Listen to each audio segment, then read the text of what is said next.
Video છે ભરૂચના CR પાટીલનો કાર્યક્રમ હતો। સ્વામિનારાયણ મંદિર ખાતે કાર્યક્રમ યોજાયો હતો અને ત્યાં ક્ષત્રિય સમાજનો વિરોધ સામે આવ્યો।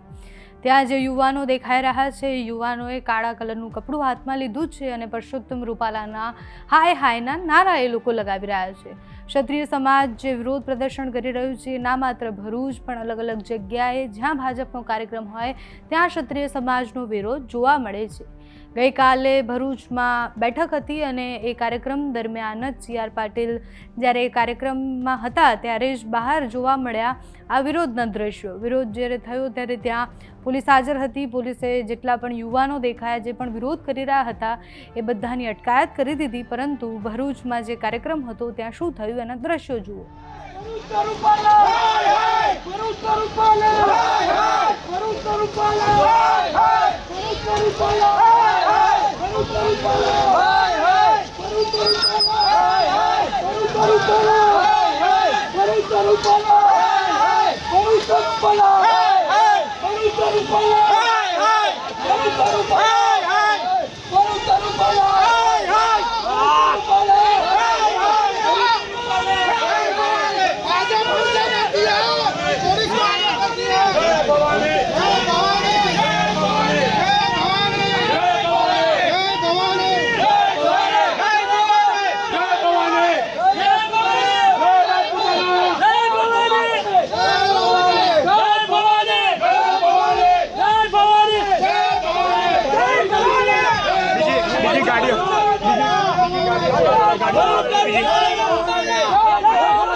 ભાઈ આ પોલીસ સ્ટેશનની ગાડી, પોલીસની ગાડીમાં આવ્યા છે ભરૂચ। અમે હાય રે રૂપાલા, હાય રે રૂપાલા, પોલીસ અમને પકડીને સી ડિવિઝન લઈ જાય છે। બરાબર આવો તઈ આ કાર્યક્રમ દરમિયાન એક તરફ જ્યારે ક્ષત્રિય સમાજ વિરોધ કરી રહ્યા હતા ત્યારે સીઆર પાટીલ ભાજપની જીતની વાતો કરી રહ્યા હતા। 26માંથી 26 બેઠકો મોટી લીડ સાથે જીતવાની વાત હતી। સાથે જ ભરૂચમાં જે પ્રમાણે આ વખતે રસાકસી છે એની પણ સીઆર પાટીલ વાત કરી રહ્યા હતા। સીઆર પાટીલે ઇન્ડિયા ગઠબંધન પર ઉમેદવાર ચૈતર વસાવા પર ઘણા બધા પ્રહારો પણ કર્યા। એ કાર્યક્રમ દરમિયાન સીઆર પાટીલે શું કહ્યું એ પણ સાંભળીએ। આ વખતે ઇલેક્શન તો મોદી સાહેબનું છે, એટલે 10-15% મત તો મનસુખભાઈમાં વધી જવાના છે। એટલે 51 ને બદલે 65-66% મત થઈ જશે। અને પેલા બંને મળીને હમણાં તો ગઠબંધન કર્યું છે ને, એ ગઠબંધનની અંદર ઓછામાં ઓછા 20% મત ઓછા થઈ જશે। એટલે 39 માંથી 13 અને 26, 39 માંથી 19% તો તમે કરી નાખવાના છો, કરી નાખશો ને? પણ મારે તો તમારી પાસે બીજા 3% વધારે માંગવા છે। તમે 3% મત બીજા વધારે એમાંથી ઓછા કરી દો। તે ભાઈ બહુ ફુદક કરે છે ને, એની ડિપોઝિટ જમા થઈ જાય। 16% મત એનાથી ઓછા મત મળે એટલે ડિપોઝિટ।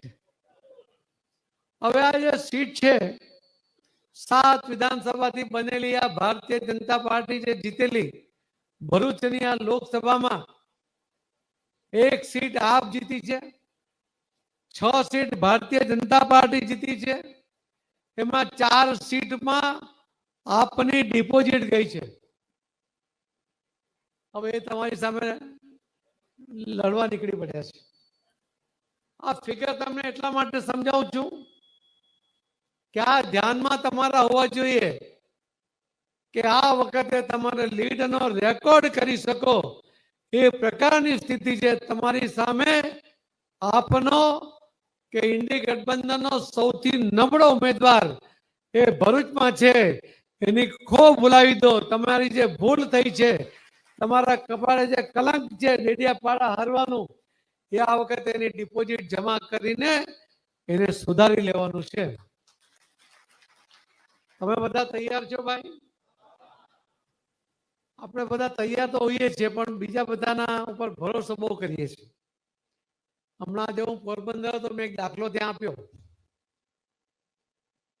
તમને બી આપી દઉં ને। આ પાર્ટીને 2022 ની અંદર કુલ 40 લાખ મત આખા ગુજરાતમાં મળ્યા. એક કોંગ્રેસ પાર્ટીને 80 લાખ મત મળ્યા.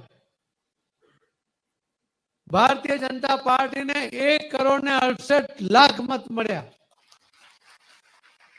આ પાર્ટી કરતા 1,28,00,000 ની લીડ અને કોંગ્રેસ કરતા 88 લાખની વધારે લીડ. પણ છતાં આપણી નાની નાની ભૂલોને કારણે ફક્ત 3,05,000 મત માટે આપણે 26 સીટ હારી ગયા. 88 લાખની લીડ છે કોંગ્રેસ કરતા, પણ અલગ અલગ વિધાનસભામાં ફક્ત 3,05,000 મત ઓછા પડવાને કારણે 26 સીટ આપણે હારી જઈએ વિધાનસભાની. આપણી કમનસીબી ખરી કે નહીં?